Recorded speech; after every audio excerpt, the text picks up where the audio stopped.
सत्य समाचार, तटस्थ समाचार, समाज बदल्ने हाम्रो अभियान। नमस्कार, यो हो टाइम समाचार। म वीरेन्द्र मन सुरु गरौँ 17 जनामा कोरोना संक्रमणको पुष्टि सम्बन्धी प्रसङ्गबाट। शुक्रबार पछिल्लो 24 घण्टामा थप 17 जनामा कोरोना भाइरस संक्रमणको पुष्टि भएको छ भने कसैको पनि मृत्यु भएको छैन। स्वास्थ्य तथा जनसङ्ख्या मन्त्रालयका अनुसार 1915 जनाको पीसीआर परीक्षणमा 7 जना र 1155 जनाको एन्टिजेन परीक्षणमा 10 जना गरी कुल 17 जनामा संक्रमणको पुष्टि भएको हो। पछिल्लो 24 घण्टामा कोरोनाबाट 7 जना निको भएका छन् भने हाल देशभर 109 जना सक्रिय संक्रमित रहेका छन्, जसमध्ये 109 जना होम आइसोलेसनमा रहेका छन्। शुक्रबार थपिएसँगै नेपालमा कोरोना संक्रमितको कुल संख्या 11,19,564 पुगेको छ। यो सँगै नेपालमा मृत्यु हुनेको संख्या 11,952 पुगेको छ भने 9,67,181 जना संक्रमण मुक्त भएका छन्। ज्येष्ठ शुक्ल एकादशी अर्थात् निर्जला एकादशी सनातन धर्मावलम्बीले शुक्रबार तुलसीको बिउ राखेर मनाएका छन्। निर्जला एकादशीमा जलरहित पानी समेत नखाई उपवास बस्ने विधान वैष्णव ग्रन्थहरूमा उल्लेख छ। ती ग्रन्थमा यो दिन गरिने स्नान, उपवास र दानको महिमा उल्लेख छ। निर्जला एकादशीका दिन राखेको दलको बिरुवा 1 महिनापछि अर्थात् अषाढ शुक्ल एकादशीका दिन आँगनमा रहेको मठमा रोपिन्छ। यसरी रोपिएको तुलसीलाई 4 महिनासम्म पूजा गर्ने परम्परा छ। यो अवधिलाई चतुर्मास भनिन्छ। यो मात्र नभई वर्षभर पनि 24 वटा एकादशी विशेष गरी वैष्णव सम्प्रदायले विशेष पर्वको रूपमा मनाउँछन्। मुख्यमन्त्री लालबाबु राउतले प्रदेशको समृद्धि र विकासका लागि तीनै तहको सरकारबीच समन्वय सहकार्य आवश्यक रहेको बताउनु भएको छ।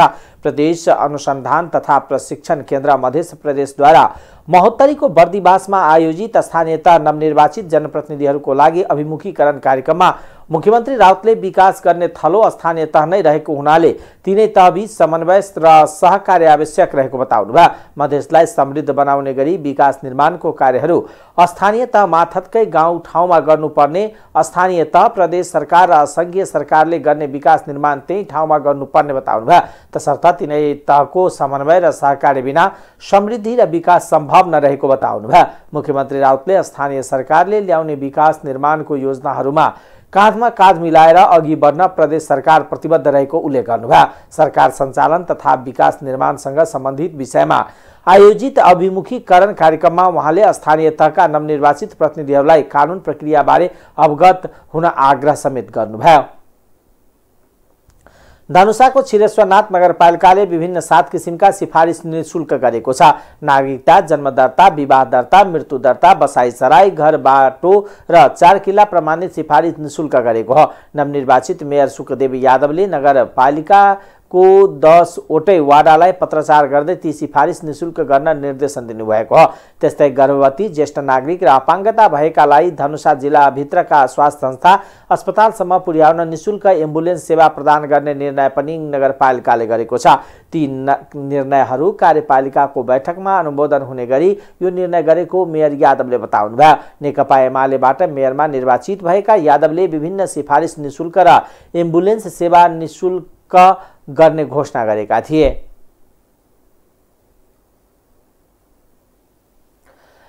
नेकपा एमालेका अध्यक्ष केपी शर्मा ओलीले नेपाली जनताले आगामी प्रदेश र संसदीय निर्वाचनमा पार्टीलाई अधिक स्थानमा विजय गराउने जिकिर गर्नुभएको छ।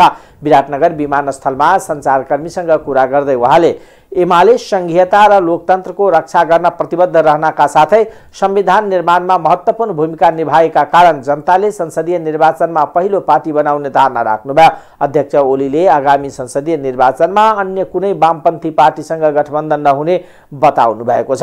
उहाँले मुलुकमा एमाले मात्र वामपन्थी पार्टी रहेको जिकिर गर्दै अन्य पार्टीहरू वामपन्थी नभएको आरोप लगाउनुभयो। पूर्व प्रधानमन्त्री समेत रहनुभएका ओलीले नेकपा एकीकृत समाजवादीका कार्यकर्तालाई एमालेमा आएर समाहित गरिने बताउनुभयो। उहाँले आफू अन्य पार्टीका नेतालाई प्रधानमन्त्री बनाउने सम्बन्धमा कुनै आश्वासन नदिएको बताउनुभयो।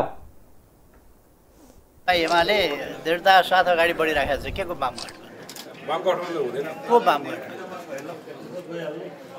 वामगठबन्धनलाई तपाईँले वामगठबन्धन भने कांग्रेस माओवादी को गठबन्धनलाई वामगठबन्धन भने तपाईँले त्यो गठबन्धनलाई वामगठबन्धन भने यसो विचार गर्नुहुन्छ कि हल्लाको भरमा मात्रै कुद्नुहुन्छ? एउटा प्रतिगमन भनेको त्यो हो जो शेरबहादुर देउवाजीले विघटन गर्नुभयो, चुनाव गराउनु भएन। दरबारमा बुझाउनु भयो, प्रतिगमन त्यसलाई भन्छ क्या। प्रतिनिधि सभाको नयाँ निर्वाचनको मिति तोक्नु र निर्वाचन गराउनु अनि नयाँ संसद बन्नु भनेको प्रतिगमन हुँदैन। अब के चुनाव हुनेवाला छ, प्रतिगमन हुन्छ त? स्थानीय तहको परिणाममा हामी सिट सङ्ख्याको हिसाबले दोस्रो भयौँ।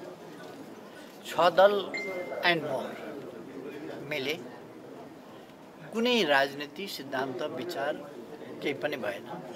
एउटै मात्रै उद्देश्य रह्यो, यो देशभक्त पार्टी, लोकतान्त्रिक पार्टी, विकासमुखी पार्टी, देशमा भ्रष्टाचारको विरोध गर्ने पार्टीलाई जसरी भए पनि हराउनुपर्छ भन्ने एकमात्र उद्देश्य रह्यो प्रतिक्रियावादी सबै शक्तिहरूको। तैपनि अलिकति सिटले प्रमुख पार्टी प्रमुख धेरै स्थानमा जित्ने कुरामा अलिकति पछाडि रह्यो होला, तर पनि हाराहारीको स्थितिमा छ। पपुलर भोटमा फेरि पनि अगाडि छ एमाले। संविधान त इम्प्लिमेन्ट गरे, कार्यान्वयन गरेन हुन्छ, त्यसलाई डिस्टर्सन गर्यो, बङ्ग्यायो भनेदेखि त बेग्लै कुरा हो। उहाँले स्थानीय पालिकाको निर्वाचनले सबै निर्वाचनको स्थिति तय गर्ने भन्दै सीट संख्याका हिसाबले केही कम भएर आए दोस्रो पनि लोकप्रिय हिम्मतको हिसाबले पार्टी पहिलो भएको जिकिर गर्नुभयो। प्रतिनिधि सभाको शुक्रबारको बैठकले 2 विधेयक स्वीकृत गरेको छ। बैठकमा कानून न्याय तथा संसदीय मामिला मन्त्री गोविन्द प्रसाद शर्माले प्रस्तुत गरेको यौन हिंसा विरुद्धको केही ऐनलाई संशोधन गर्ने विधेयक 2079 र फौजदारी कसुर तथा फौजदारी कार्यविधि सम्बन्धी केही ऐन संशोधन गर्ने विधेयक 2079 सर्वसम्मतले स्वीकृत गरेको हो।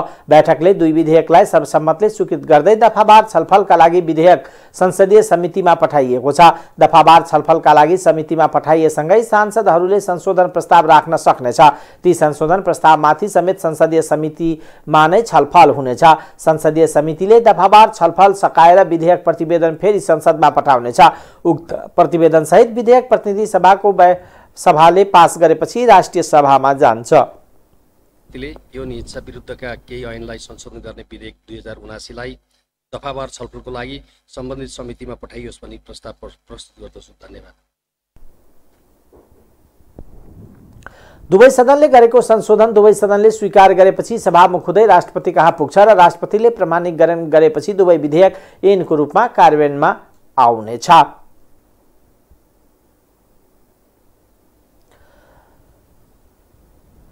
प्रतिनिधि सभा सदस्य गिरिराज बने पोखरेलले महोत्तरी र सर्लाही जिल्लामा मिटर ब्याजीहरूले स्थानीयलाई ठगी गरिरहेको उल्लेख गर्दै मिटर ब्याजीहरूलाई कारबाहीको माग गर्नुभएको छ। प्रतिनिधि सभाको शुक्रबारको बैठकमा समय माग गरी बोल्दै सांसद पोखरेलले अपराधको सूचीमा मिटर ब्याजीलाई पनि सामेल गरेको उल्लेख गर्दै यसका लागि कानुन, प्रहरी, प्रशासन र अदालत सबै तयार भई नसकेको तर्फ सरकारको ध्यान आकर्षण गराउनुभयो। उहाँले मिटर ब्याजी विरुद्धको आन्दोलनलाई राष्ट्रिय विषय बनाउन सर्लाहीका डाचा राज बागलेको प्रतिगमन विरोधी आन्दोलनको क्रममा रहस्यमय मृत्यु भएको र सरकारले राम्रोसँग अनुसन्धान नगरेको भन्दै उच्च स्तरीय अनुसन्धान गर्न समेत माग गर्नुभयो। पछिल्लो समय कतै मिटर ब्याजी त कतै ढुकुटी खेल जस्ता क्रियाकलाप बढेको र यसबाट देखिएका नकारात्मक परिणामहरू घटनाहरू सार्वजनिक हुन थालेको बताउनुभयो।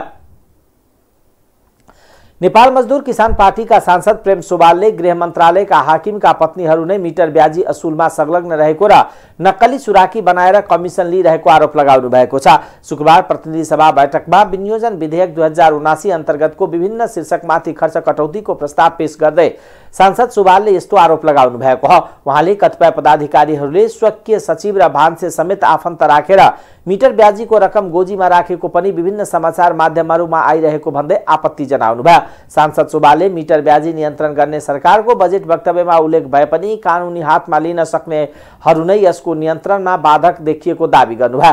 उहाँले बजेट वक्तव्यमा मिटर ब्याजी नियन्त्रण गर्ने उल्लेख छ, तर गृह प्रशासन हाकिमहरूका श्रीमती, आफन्त र सल्लाहकारहरू मिटर ब्याजमा संलग्न रहेको र नक्कली सुराकी बनाएर कमिसन लिइरहेको कतिपय पदाधिकारीहरूले आफन्तहरूलाई नै स्वकीय सचिव र भान्से राखेर रकम गोजीमा राखेको समाचार पनि छ। यस्तो हालतमा काम त कानुन हात लिने सक्नेहरूले गरेको देखियो नि। सांसद सुवालले मुलुकलाई ऋणमा डुबाउने गरी सरकारले आगामी आर्थिक वर्षको बजेट ल्याएको पनि दोहोर्याउनुभयो। प्रतिनिधि सभा सदस्य डाक्टर सूर्य प्रसाद पाठकले प्रधानमन्त्री र प्रधान सेनापतिको अमेरिकी भ्रमणको सम्बन्धमा संसदमा जानकारी दिन आग्रह गर्नुभएको छ। प्रतिनिधि सभाको शुक्रबार बैठकमा समय माग गरी बोल्दै सांसद पाठकले प्रधानमन्त्री र प्रधान सेनापतिको अमेरिकी भ्रमणको सम्बन्धमा सत्तारूढ गठबन्धनका नेता नै आशंका गरिरहेको उल्लेख गर्दै सो भ्रमणको सम्बन्धमा संसदमा जानकारी दिन आग्रह गर्नुभयो। उहाँले नेपाललाई सैन्य गठबन्धन प्रवेश गराइने हो कि भन्ने आशंकाहरू उब्जिएको समेत बताउनुभयो। उहाँले राष्ट्रिय स्वाधीनता र नेपालको सार्वभौम सत्तासँग जोडिएको विषय भएकोले प्रधानमन्त्रीले संसदबाट आम जनतालाई जवाब दिनुपर्ने उहाँको भनाइ छ। नेपाल सैन्य गठबन्धनमा प्रवेश गर्नेछ। नेपाल सैन्य गठबन्धनमा प्रवेश गर्ने भनेको पश्चिमा सेनाहरू नेपालमा उपस्थित हुनु हो। पश्चिमा सेनाहरू नेपालमा उपस्थित हुनु भनेको भविष्यमा नेपाल कतै दोस्रो युक्रेन त हुने होइन भन्ने प्रकारका गम्भीर आशंकाहरू उहाँले व्यक्त गर्नुभएको छ। सत्तारूढ गठबन्धनको प्रमुख घटकको प्रमुख नेताले यस्तो आशंका व्यक्त गरिसकेपछि पछाडि भित्रै गम्भीर प्रकृतिका षड्यन्त्र त भइरहेको छैन भने हामी असाध्य चिन्तित बनेको बताउनुभयो। उहाँले मलाई लाग्छ देश पनि चिन्तामा छ। यस्तो अवस्थामा यो गम्भीर विषय हो। नेपालले अमेरिका परियोजना एमसीसी अनुमोदन गरेसँगै नेपालमा अमेरिकी सेना नेपाल आउने हो कि भन्ने केही नेता र जनताको चासो र चिन्ताको विषय बनेको समेत बताउनुभयो। नेकपा एमालेका नेता एवं प्रतिनिधि सभा सदस्य डाक्टर भीम बहादुर रावलले राष्ट्रिय प्राकृतिक स्रोत र साधनसँग सम्बन्धित सम्झौतामा संसदबाट अनुमोदन हुनुपर्ने बताउनु भएको छ। शुक्रबार प्रतिनिधि सभामा विनियोजन विधेयक 2079 को विभिन्न शीर्षकमाथिको छलफलमा भाग लिँदै उहाँले लगानी बोर्डको नाममा ठूला जलविद्युत आयोजना बिना प्रतिस्पर्धा पनि कुनै पनि कम्पनीलाई दिन नहुने धारणा व्यक्त गर्नुभयो। सांसद रावलले संयुक्त राज्य अमेरिका सहयोग मिलेनियम च्यालेन्ज कर्पोरेसन एमसीसी को व्याख्यात्मक घोषणा संसदमा प्रस्तुत हुनुपर्ने बताउँदै अमेरिकामा निकट भविष्यमा हुने भनिएको प्रधानमन्त्री शेरबहादुर देउवाको भ्रमणका बारेमा पनि जानकारी गराउन सरकारसँग माग समेत गर्नुभयो। स्रोतको अरु देशसँग कुनै पनि किसिमले उपयोग गर्ने विषय, राष्ट्रिय सुरक्षा लगायतका विषयहरूलाई समेटेको हुन्छ। नेपाल जस्तो विश्वकै दुई ठूला देशहरूको बीचमा अत्यन्त संवेदनशील भूराजनीतिक स्थितिमा रहेको देशले यो विषयमा झनै गहन रूपमा विचार गर्नुपर्ने अवस्था छ। यही कुरालाई ध्यानमा राखेर जुन बेला हामीले संविधान सभाबाट संविधान बनायौं त्यो बेला हामीले राज्यका नीति निर्देशक सिद्धान्तहरूमा धारा 51 को ड मा स्पष्ट शब्दमा हामीले संयुक्त राष्ट्रसङ्घको बडापत्र असंलग्न र पञ्चशीलका सिद्धान्त अनुसार हामी स्वतन्त्र परराष्ट्र नीति अपनाउने छौं। सबै असमान सन्धि सम्झौताहरूको पुनरावलोकन गरेर अब उपरान्त कुनै पनि असमान प्रकारका सन्धि सम्झौता गर्ने छैनौं भनेर त्यहाँ प्रतिबद्धता व्यक्त गरेका थियौं। अहिले यो सम्मानित सदनमा जुन जुन राजनीतिक दलले प्रतिनिधित्व गर्नुहुन्छ ती राजनीतिक दलका प्राय सबै जस्तो नेताहरू त्यो प्रतिबद्धतामा आबद्ध हुनुहुन्थ्यो र त्यसको साथसाथै हाम्रो नेपालको संविधानको धारा 279 मा हामीले जुन व्यवस्था गरेका छौं त्यो व्यवस्थामा कुनै पनि हामीले देशसँग शान्ति मैत्री सन्धि गर्नु पर्यो या सामरिक दृष्टिकोणबाट कुनै सन्धि गर्नु पर्यो भने 2/3 बहुमतको आवश्यकता हुन्छ सदनको त्यनेर र त्यसको साथसाथै प्राकृतिक साधन स्रोतको बाँडफाँड सम्बन्धी कुनै काम गर्नु पर्यो भने त्यहाँ पनि 2/3 बहुमत आवश्यक हुन्छ। तर लगानी बोर्डको नाममा अहिले धमाधम यी कुराहरूलाई मिचेर हामीले केही दिन अगाडि सुन्यौं पश्चिम क्षेत्र एसआर 6 भन्ने 2 जलविद्युत आयोजना बिना प्रतिस्पर्धा भारतीय कम्पनीलाई दिइयो। मैले यो भनिरहँदा यो विद्युत कुनै देशसँग बेच्नु हुँदैन हुन्न भन्ने कुरा होइन। सबभन्दा पहिले नेपालको आवश्यकता पूर्ति हुनु पर्यो।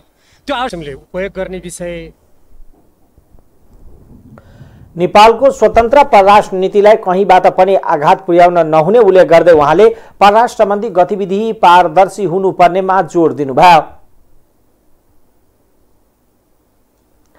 सांसद चान्दा चौधरीले गत वैशाख 30 गते स्थानीय तहको निर्वाचनको समयमा आफूमाथि करिब 100 जना आएर दुर्व्यवहार गरेको प्रति सरकारको गम्भीर ध्यानकर्षण गराउनु भएको छ। शुक्रबार प्रतिनिधि सभा बैठकमा उहाँले सो कुरा जानकारी दिनुभएको हो। गत वैशाख 27 गते ममाथि दुर्व्यवहार भयो। करिब 100 जना मेरो घरमा आएर आमालाई गाली गलौज गर्ने काम गरे उहाँले भन्नुभयो। त्यसको छोरीलाई छोड्न हुन्न, हात हतियार तयार गरौं भनेर निर्दोष आमालाई तर्साउने काम समेत गरिएको उहाँले बताउनुभयो। लाल कर्णजीले जानकारी पनि गराइसक्नु भएको छ।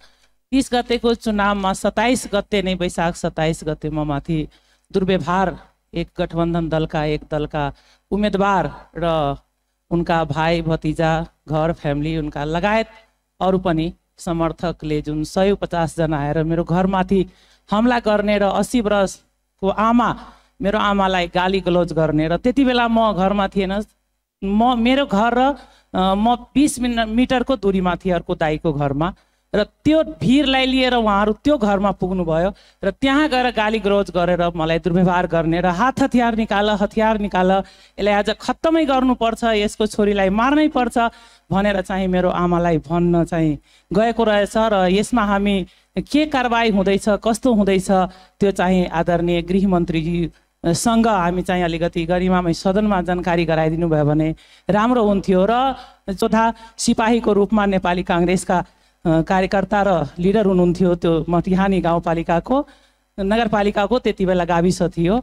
अहिले तपाईँ सोध्न सक्नुहुन्छ हजुर सम्मानीय सभामुख महोदयज्यू कि मेरो दाइ कति योगदान गर्नुभएको छ नेपाली काङ्ग्रेस हुँदा आन्दोलनमा उहाँ लागेको बेला।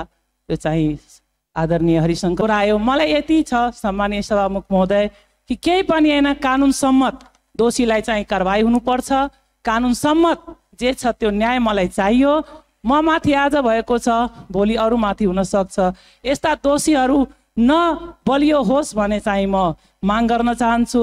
र 27 गतेको दिन जुन घटना जुन दृश्य देखेँ त्यो अझै पनि मेरो दिमागबाट गइरहेको छैन। जुन दुर्व्यवहार, गाली गलौज र हात हतियार निकाल, त्यति बेला म 40 मिनट आफ्नै जन्म धरती, आफ्नै घर, आफ्नै घरको अगाडि 40 मिनटसम्म एउटा घरमा बन्द भएर मलाई सुरक्षा दियो। त्यहाँ मटिहानी चौकीका सहीहरू सबैजना आएर मेरो पिएसओ र 40 मिनट पछि एपिएफका एसपी साहब आएर मलाई जलेश्वरबाट रिस्क्यु गरेको अवस्था छ।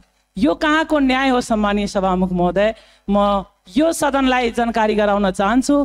चुनाव भन्दा नि मेरो आफूलाई 40 मिनटसम्म सुरक्षा दिएर लुकाएर राख्नु परेको उल्लेख गर्दै उहाँले नेपालको सांसदमाथि हमला गर्ने प्रयास गर्ने व्यक्तिलाई तत्काल पक्राउ गरी कारबाही गर्न गृह मन्त्रालयको ध्यानकर्षण गराउनुभयो। शहरी विकास मन्त्री रामकुमारी झाँक्रीले काठमाडौँको फोहोर व्यवस्थापनका लागि ठूलो ल्यान्डफिल साइटको विकल्पमा साना व्यवस्थापन केन्द्र खोज्नुपर्ने बताउनु भएको छ। शुक्रबार शहरी विकास मन्त्रालयमा पञ्चेडाँडावासीसँग भएको छलफलमा मन्त्री झाँक्रीले यस्तो बताउनु भएको हो। उहाँले ठूला ल्यान्डफिल साइट बन्न समय लाग्ने र बन्न पनि नसकेको भन्दै त्यसको विकल्पको रूपमा ससाना फोहोर ढल व्यवस्थापन केन्द्र खोज्नुपर्ने बताउनु भयो। मन्त्री झाँक्रीले शुक्रबारबाट काठमाडौँ उपत्यकाको फोहोर उठाउने सम्बन्धित निकायहरूलाई अनुरोध गर्नुभयो। तत्कालको समस्या समाधान गर्न सम्झौता गर्ने र त्यसपछि फर्किएर नजाने प्रवृत्तिका कारण समस्या ज्यूको त्यों भएको उहाँले बताउनुभयो। नेपाली काङ्ग्रेसका महामन्त्री गगन कुमार थापाले काठमाडौँको फोहोर थेग्न सक्ने अवस्थामा नरहेको बताउनुभयो। थापाले काठमाडौँ उपत्यकामा जम्मा भएको फोहोर विसर्जन हुन नसक्दा जनस्वास्थ्यमा असर पर्न थालिसकेको बताउनुभयो। नेपाली काङ्ग्रेसका प्रवक्ता डाक्टर प्रकाश शरण महतले फोहोर व्यवस्थापन गर्ने कुरामा बन्जरे डाँडा विकल्प खोज्नुपर्ने बताउनु भएको छ। शुक्रबार शहरी विकास मन्त्रालयमा भएको ल्यान्डफिल साइट बन्जरे डाँडा र सरकारवाला निकाय बीचको छलफलमा प्रवक्ता महतले सधैँ राज्यले बन्जरे डाँडामा फोहोर विसर्जन गर्छु भन्ने मानसिकताबाट मुक्त भई त्यसको विकल्प खोज्नुपर्ने बताउनुभयो। नेकपा एमालेका नेता रामवीर मानन्दरले मेसिन खरिद नगरिकन काठमाडौँको फोहोर बन्जरे डाँडामा विसर्जन गर्न नदिने बताउनु भएको छ। उहाँले फोहोर व्यवस्थापन गर्ने मेसिन खरिद नगरी बन्जरे डाँडामा फोहोर व्यवस्थापन गर्न नदिने बताउनुभयो। नेकपा एकीकृत समाजवादीका नेता जीवन राम श्रेष्ठले फोहोर व्यवस्थापन दीर्घकालीन समाधान खोज्नुपर्ने बताउनुभयो। अनि सडक विभागले टर्मिनेट गरेपछि त्यो कन्ट्र्याक्टरको साइट सर्वोच्च अदालत गयो, त्यसैलाई स्टे अर्डर पायो। अनि स्टे अर्डर पाएर त्यो न ठेक्का तोड्ने न गर्ने अवस्थामा बसेर त्यो कौणिक आयोजना भएर बसेको छ। अनि यतापट्टिको 17 किलोमिटरको अब उतापट्टिको चाहिँ अस्ति भर्खरै उसले सर्वोच्चले फाइनल हियरिङ गरेर अनि त्यसपछि उताको ठेक्का चाहिँ तोड्न सक्ने इलिजिबल भयो, अदालतले फैसला दियो। यताको 17 किलोमिटरको ठेक्का चाहिँ के भन्छ सडक विभागले तोड्न रेडी कन्डिसनमा छ। कन्ट्र्याक्टरको केही अलियाबिलिटी क्रिएट भएको भएर उहाँहरूले समय गुजारेर तोड्ने ठाउँमा हुनुहुन्छ, किनभने उताको अनुभवले उहाँहरूले डराएर फेरि अदालत गइहाल्ला, त्यही भएर नतोड्ने भनेर तोड्नु भएको थिएन। त्यसपछि त्यो 17 किलोमिटरको यो जुन मेन हाइवे हो त्यो चाहिँ भौतिक मन्त्रालयले बनाउँछ। यी आइदर मापदण्ड अनुसारका गाडी बनाउनुपर्छ। यो फोहोर मैला पठाउने सबै नगरपालिकाहरूले अहिले 23वटा पालिकाहरूले त्यहाँ फोहोर खसाउनुहुन्छ। अनि हिजो अस्ति मैले देखेँ 16 नम्बर वडाले फोहोर उठाइरहेको थियो। बन्जरे डाँडा या सिस्टोलमा फोहोर गएको छैन। 16 नम्बरले उठाएको फोहोर कहाँ गयो त? मेरो लागि सबभन्दा धेरै चासोको विषय भयो। अनि उहाँहरूले लगेर खोलाको किनारमा पुलमुनि राख्नु भएको छ। चोकको फोहोर लगेर खोलाको किनारमा राख्ने कुरा पनि अर्को इनह्युमन दोहन हो।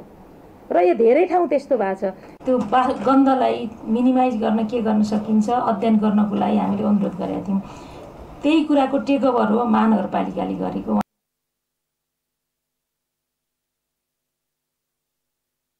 यहाँ बनाउने भनेका पूर्वाधारका कतिपय सडकका कामहरू छन्, रणनीतिक सडक भनिएको छ, अरू भनिएको छ, फ्लाइओभर भनिएको छ, टनल भनिएको छ, सबै यो वर्षलाई बन्द गरिदिएको छ। किनकि हाम्रो कारणले गर्दाखेरि हाम्रो फोहोर उहाँले लिइराख्नु भएको छ। यो वर्ष काठमाडौँमा बनाउने कुराको यी पूर्वाधार जसलाई पैसा छुट्याइएको छ, यो त सरकार न हो, भौतिक मन्त्रालय भएको बजेट यहाँ आउँछ नि, के भयो अर्कोमा भएको यहाँ आउँछ। यो वर्षलाई रोकिदिउँ, 4 अरब 5 अरब कति पैसा छुट्याउने हो जग्गाको लागि भनेर छुट्याइदिउँ। यही बजेट पारित गर्दै गर्दा त्यसो गरेपछि के हुन्छ त्यसले एउटा विश्वासको आधार तयार गर्छ। जस्तो अहिले भर्खरै हामी छलफल गर्दैथ्यौँ, जस्तो अब यही केही सहरी विकास मन्त्रालयको जिम्मा दिएको छ, केही काठमाडौँ महानगरपालिकाको जिम्मा दिएको छ। केही कुराहरू कानुनमै पनि छ नि त्यो व्यवस्था, यो नेपाल सरकारले गरेको निर्णयभन्दा बाहेक पनि।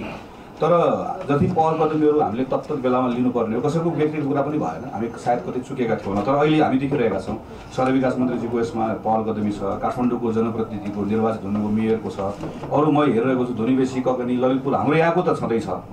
तर उहाँ जुन चाहिँ यो प्रभावित क्षेत्र छ त्यहाँको पनि एकदमै सकारात्मक रूपले यसको हल निस्कोस् भन्ने कुरा छ। यो सम्बन्धित मन्त्रालयले गर्नुपर्छ, सहरी विकास मन्त्रालयले गर्नुपर्छ भन्ने हो भने एउटा सहकार्य र यो संस्थागत रेस्पोन्स हुनु पर्यो। अब यहाँ कार्तिकमा पनि मन्त्री परिषदले निर्णय गरे भन्ने कुरा आयो, त्यसको कपी त मसँग छैन। यहाँ चाहिँ यो फागुन 16 गते मन्त्री परिषद 26 गते सरी फागुन 2078 फागुन 26 गते मन्त्री परिषदले निर्णय गरे। त्यो निर्णयमा सहरी विकास मन्त्रीको संयोजकत्वमा सम्पूर्ण समस्या समाधान गर्न कमिटी बनेको छ। काठमाडौँ महानगरपालिकाको प्रमुख त्यसको सदस्य छ, ललितपुरको प्रमुख त्यसको सदस्य छ, यो सचिव प्रधानमन्त्री कार्यालयको छ, गृह मन्त्रालयको सचिव छ, त्यसै सङ्घीय मामिला सामान्य प्रशासन मन्त्रालयको सचिव छ, सहरी विकासको सचिव छ, धुनीबेसी नगरपालिकाको प्रमुख छ, ककनी गाउँपालिकाको प्रमुख छ। त्यसपछि यो महानगरपालिकाको प्रमुख प्रशासनिक अधिकृत सदस्य सचिव हुने पनि व्यवस्था छ। तर अब यो चाहिँ फागुन 26 गते जुन निर्णय भयो, यो निर्णय भएपछि माननीय मन्त्रीज्यूको अध्यक्षतामा कतिवटा मिटिङ भयो होइन। यसलाई यो जो निर्णय यहाँ चाहिँ कति बुँदा छ भने 8 बुँदा यो कार्यान्वयन गर्ने होइन, सबैले गर्दैन। एउटा आधिकारिक निकायको हिसाबले हामीले त्यहाँ कुरा गरेँ।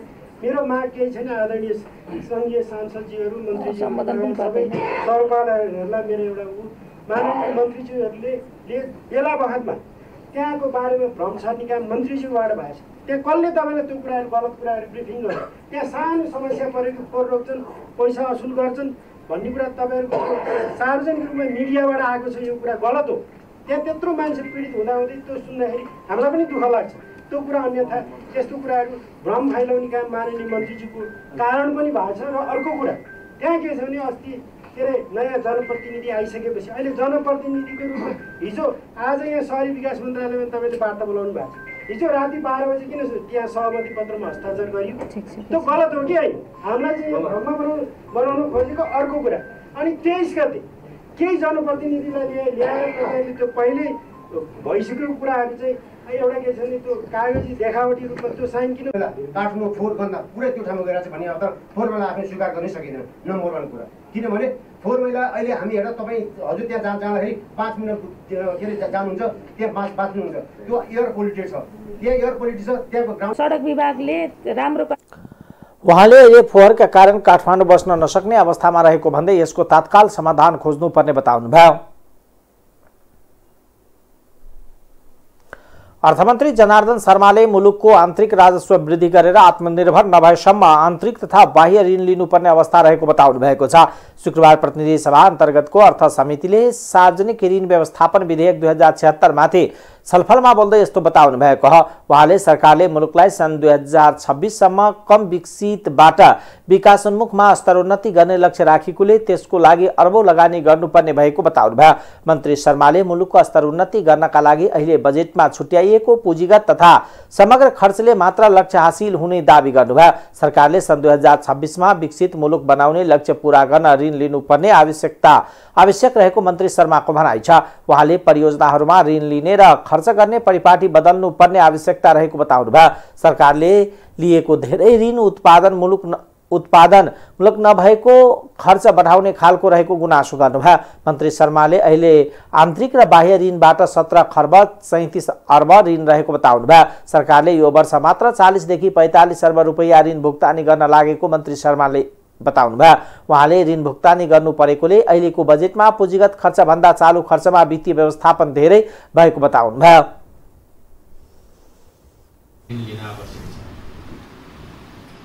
अब ऋण कसरी लिने भन्ने कुराहरूमा पनि सामान्य परियोजनाहरूमा ऋण लिने कुनै उत्पादनमूलक होइन, सामान्य सफ्टवेयरको ऋण लिने र त्यसलाई खर्च गर्ने जो परिपाटी छ त्यसलाई हामीले केही बदल्नुपर्छ र बाह्य ऋण 9 खर्ब करिब 85 अर्ब रहेको 17 खर्ब 37 अर्ब अहिले ऋण रहेको छ।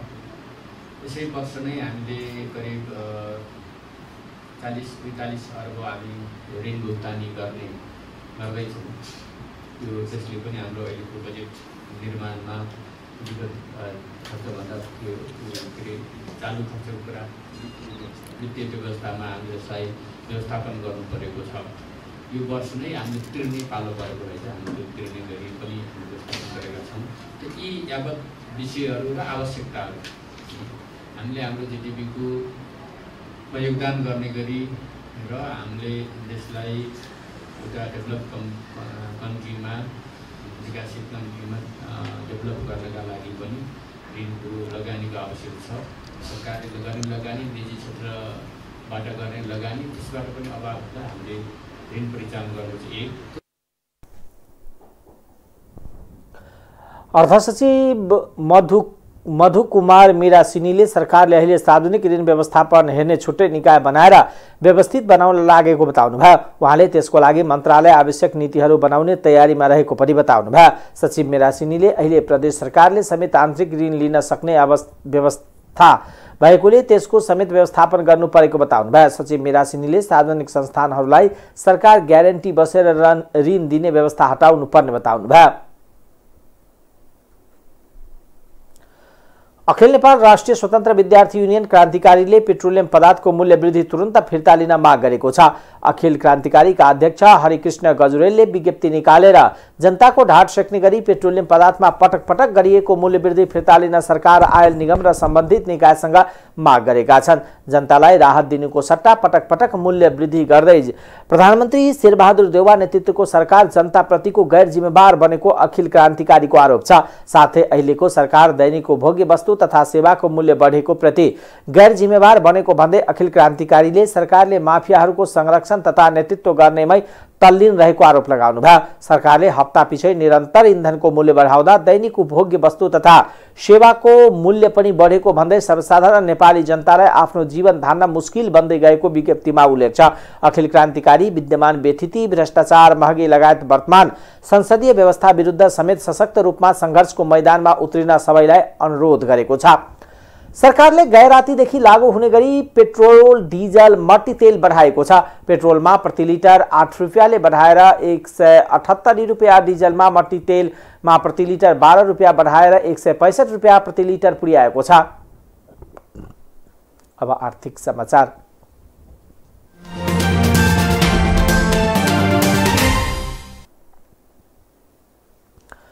आगामी दिनमा पेट्रोल र डिजलको मूल्य बढ्न सक्छ। रुसले भारतलाई सस्तोमा कच्चा तेल दिन अस्वीकार गरेको छ। भारतका दुई सरकारी तेल company Bharat petroleum corporation BP HPCL र हिन्दुस्तान पेट्रोलियम HPCL बीच तेल खरिदका लागि रुसी कम्पनी रोजननेफ्टसँग केही दिनदेखि वार्ता भएको थियो, जुन असफल भएको कारण अब नेपालमा आउने पेट्रोल र डिजलको मूल्य बढ्न सक्ने अनुमान गरिएको समाचार एजेन्सी रोइटर्सले यस सम्बन्धमा एक रिपोर्ट प्रकाशित गरेको छ। यसबाहेक कच्चा तेलको मूल्यमा 13 साताकै उच्च बिन्दुमा पुगेको छ र डलरको तुलनामा रुपैयाँ पनि अवमूल्यन भइरहेको छ। अन्तर्राष्ट्रिय बजारमा कच्चा तेलको भाव बढेसँगै देशमा पेट्रोल र डिजलको मूल्य प्रत्यक्ष असरमा परेको छ। बिहिबार ब्रेन्ट कच्चा तेल प्रति ब्यारल $124 को नजिक पुगेको छ। यो 13 हप्ताको उच्च स्तरको हो। कच्चा तेलको भाव बढेपछि तेल कम्पनीहरूको ठूलो नोक्सानी बेहोर्नु परेको र बढ्दो घाटा कम गर्न देश जनतामा भार थप्न सकिन्छ। यो भार पेट्रोल र डिजलको मूल्य वृद्धिमा प्रतिबिम्बित हुनेछ। यस्तो अवस्थामा भारतले रुसबाट सस्तो कच्चा तेल नपाएको खण्डमा पेट्रोल र डिजलको मूल्य बढ्ने लगभग निश्चित छ। अहिले इन्डियन आयलले मात्र रुसी कम्पनीसँग सस्तो कच्चा तेलको लागि 6 महिनाको सम्झौता गर्न सकेको छ। सम्झौता अनुसार इन्डियन आयलले रुसी तेल कम्पनीबाट हरेक महिना 60 लाख ब्यारल तेल किन्न सक्नेछ। यसैसँग 30 लाख ब्यारल थप तेल खरिद गर्ने विकल्प पनि छ। आईसीसीओसँग सम्झौताले कारोबारको समयमा उपलब्ध भुक्तानी प्रणालीको आधारमा रुपैयाँ, डलर, युरो जस्ता सबै प्रमुख मुद्राहरूमा भुक्तानी समावेश गर्दछ। भारतले रुसबाट युराल ग्रेडको तेल खरिद गर्छ, तर आईओसीले सोको ग्रेड र ईपीसीओले मिश्रणलाई पनि आफ्नो सम्झौतामा समावेश गरेको छ। भारतसँगको सम्झौता रद्द हुनुले रुसी पश्चिमी प्रतिबन्धको बढ्दो दबावको बावजुद पनि आफ्नो तेल निर्यात जारी राख्न सफल भएको संकेत गर्छ। स्रोतका अनुसार रेजनेफ्ट, एभरेस्ट एनर्जी, कोरल एनर्जी र ब्ल्याकरिक सनराइज जस्ता व्यापारिक फर्म मार्फत कच्चा तेल बजारमा ल्याइरहेको छ।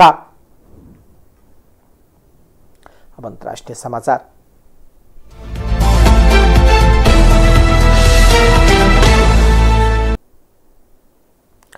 भारतको झारखण्डमा सामूहिक बलात्कार गरेको आरोपमा 2 युवकलाई जिउँदै जलाइएको छ।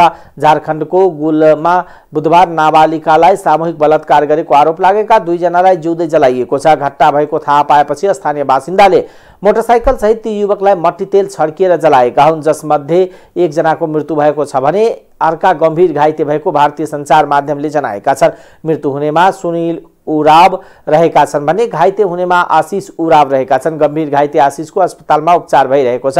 घटनापछि गाउँ तनावग्रस्त बनेको छ भने प्रहरीमा गाउँमा बाक्लो रूपमा प्रहरी परिचालन गरिएको भारतीय समाचार माध्यमहरूले जनाएका छन्। प्रहरीले बिहिबार बिहान गाउँका अधिकांशलाई सोधपुछ गरेको थियो। प्रजातान्त्रिक गणतन्त्र कङ्गोको मध्य क्षेत्रको हिरा खानीमा पहिरो जाँदा पुरिएर 40 भन्दा बढी मानिसको मृत्यु भएको छ। कसाई प्रान्तीय सरकारका आन्तरिक मामिला आलेन सिसुङ नतुम्बाले साम्बा शहरमा भएको घटनाको हताहतबारे सञ्चारलाई जानकारी गराएका छन्। उनले मृतकहरूलाई खानीभित्रबाट निकाल्ने क्रम जारी रहेको बताएका छन्। पीडितहरू सबै हिरा खानीमा काम गर्ने श्रमिक रहेको र ती अधिकारीले बताए। पहिरोले करिब 40 वटा खाडलहरू पुरेको बताइएको छ। युक्रेनी राष्ट्रपति व्लादिमिर जेलेन्स्कीका एक वरिष्ठ सहयोगीले दैनिक 200 को हाराहारीमा आफ्ना सैनिक मारिरहेको बताएका छन्। जेलेन्स्कीका वरिष्ठ सहयोगी मिखाइलो पोदोलियोकले रुसी सेना विरुद्धको अग्रपंक्तिमा लडिरहेका मध्ये दैनिक 100 देखि 200 सैनिक मरिरहेको दावी गरेका छन्। यसअघि युक्रेन रक्षा मन्त्रीले दैनिक झण्डै 100 सैनिक मारिरहेको र 500 भन्दा बढी घाइते भएको बताइरहेको थियो। पोलोदिलियाकले युक्रेनको पूर्वी डोनबास क्षेत्रको युद्ध जारी रहेको र रुसको सामना गरिरहेको 100औं पश्चिमा मिसाइलका आवश्यकता पर्ने बताए। जेलेन्स्कीका सहयोगी पोदोलियाकले रुसले परमाणु बम बाहेक सबैजसो शक्तिशाली हतियार प्रयोग गरिरहेको भन्दै ती हतियारको सामना गर्न युक्रेनलाई पश्चिमा देशले ठूलो क्षमताका हतियार दिनुपर्ने बताए। बीबीसीसँग कुराकानीमा उहाँले कियेभ मस्कोसँग फेरि शान्ति वार्ताका लागि तयार नरहेको बताए। व्लादिमिरले रुसी सेना फिर्ता नभएसम्म शान्ति वार्ताको कुनै औचित्य नहुने भन्दै अब वार्ताका लागि आफूहरूको कुनै पहल नरहने उहाँको भनाइ छ। डोनबास क्षेत्रमा युक्रेनी सैनिकले लगातार रुसी मिसाइल र रकेटको सामना गरिरहेको छ। अब खेलकुद समाचार।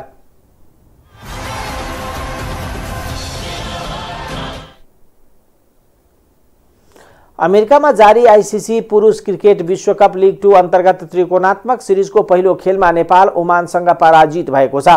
टेक्सास स्थित मोसा क्रिकेट मैदानमा शुक्रबार बिहान सकिएको खेलमा नेपाल ओमानसँग 13 रनले पराजित भएको हो। ओमानले दिएको 212 रनको लक्ष्य पछ्याएको नेपाल 49 ओभर 4 बलमा अल आउट हुँदै 198 रनमा समेटियो। हारसँगै नेपाल 13 खेलमा 12 अङ्क जोडेर 6औं स्थानमा रहेको छ। ओमान 33 खेलमा 42 अङ्क जोडेर शीर्ष स्थानमा रहेको छ। अब नेपालले दोस्रो खेलमा अमेरिका विरुद्ध शनिबार खेल्नेछ। नेपालले तेस्रो खेलमा फेरि ओमान विरुद्ध जुन 14 र अन्तिम खेलमा नेपालले अमेरिका विरुद्ध जुन 15 मा खेल्ने तालिका रहेको छ। टाइम्स समाचार अहिलेको लागि यति नै। हेर्दै गर्नुहोला टाइम्स टेलिभिजन। नमस्कार।